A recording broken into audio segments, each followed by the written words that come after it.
Sharks can be scary. I've swam out in some sharky places in South Australia or even Northern California. Riptides, reef, you name it, anything that can harm you in the ocean is pretty much a hazard for a water photographer. And guys can get sucked out 100, 200 yards offshore, and at that point, they're not even shooting, they're just swimming for their lives horizontally and just trying to get back to shore. Got caught inside, horizon went black, started cramping up, took 4 waves on the head. I just knew something big was coming, and I've never seen just the ocean turn dark like that.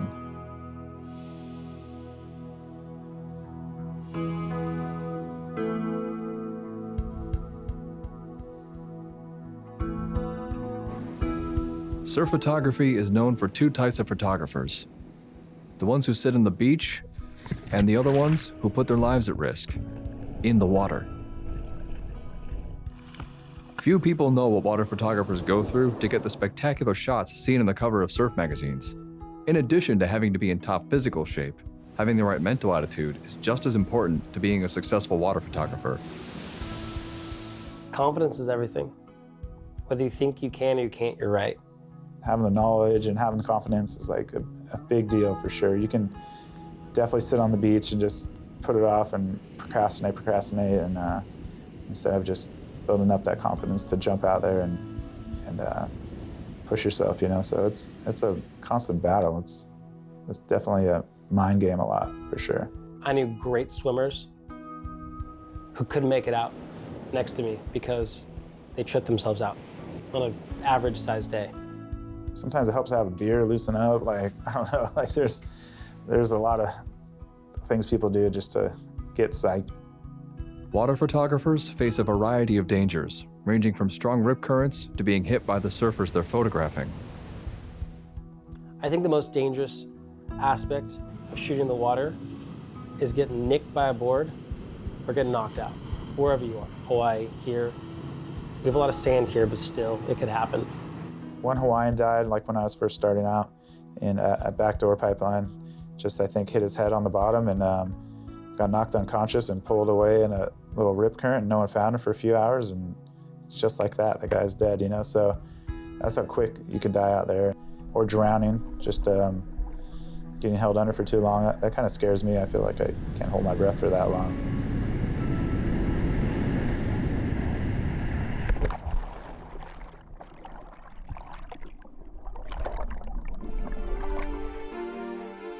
I mean, the water photography out here is pretty heavy because there's always water moving, there's always waves. And to be in the spot, it's pretty heavy. I mean, you have to be right under the lip, and these waves will decapitate you, to say the least. I really respect the water photographers. And these guys put themselves in such critical positioning to get the most epic shots.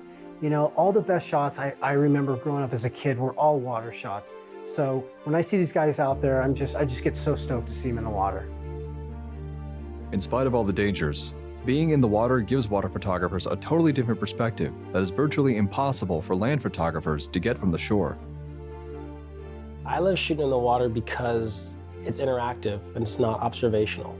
You're not sitting on the beach, you're not looking at it happen, you're part of the action, you're part of what's going on. You have to separate yourself from the rest of the pack. You know, you see a lot of guys shoot on land and that's all they do, and you know, you're not going to get that unique shot that you're looking for from sitting on the beach, you know, day after day. Guys passing you by in the barrel or throwing his board or his fins right at your face, you know, you're just trying to get something unique, and you have to get in the water and instead of taking the easy road and sitting back and shooting with the masses. People who admire the spectacular shots seen on the cover of surf magazines are always curious about how the water photographer was positioned to get a particular shot or angle. 100% the first question is, how did you take that photo? And so it's always kind of a funny explanation where, you know, I actually have a water housing that I put my camera into to take this photo, and I jump in the water, and yes, the wave kind of throws out over me and I'm inside of it when I take the photo. So, I mean, and that's just part of the uniqueness about water photography. When people first see your photos, and usually it's the same question every time, like, how did you get that? Like, what were you using? Were you on a boat? Were you on the beach, do you have a crazy telephoto lens or something, you know, and you have to explain to them, no, you just had some flippers and your water housing and you're inside the barrel with them or 5 feet from the guy or inches from them, you know, like when they pass you by in a barrel or whatever, so. Usually when people see my work and they're not familiar with water photography or at least surf photography, they do have a lot of questions about perspective and how you got in the position you got, and were you on a board or were you on a boat? They probably still never really figured it out after you tell them, you know, like you'd have to see it in person to like kind of believe it, like the situations like we put ourselves into or how close we have to be to the surfer to really get those crazy images. Surprisingly, water photography equipment is a lot cheaper than beach photo equipment, and this smaller investment makes it easier to get started in water photography. The difference between the equipment, between the water guys and the land guys, is essentially a housing and a wide-angle lens, maybe a fisheye, maybe a 50. And the land guys, they usually are stacked with some pretty substantial glass, like a 600, like a 400. You got guys on the beach with really expensive tripods and really expensive lenses that run up to 10 grand. Guys in the water, it's like 4 grand in, nice little body, fisheye, good port. It's the best toy you can buy for 4 Gs, and it'll last you quite a bit of time. Water photographers aren't always rewarded financially. However, it's the passion that keeps them coming back. I would say that surf photography, for those that do it, whether they get paid or not, they're always being drawn back to it because it's the thing that burns in them.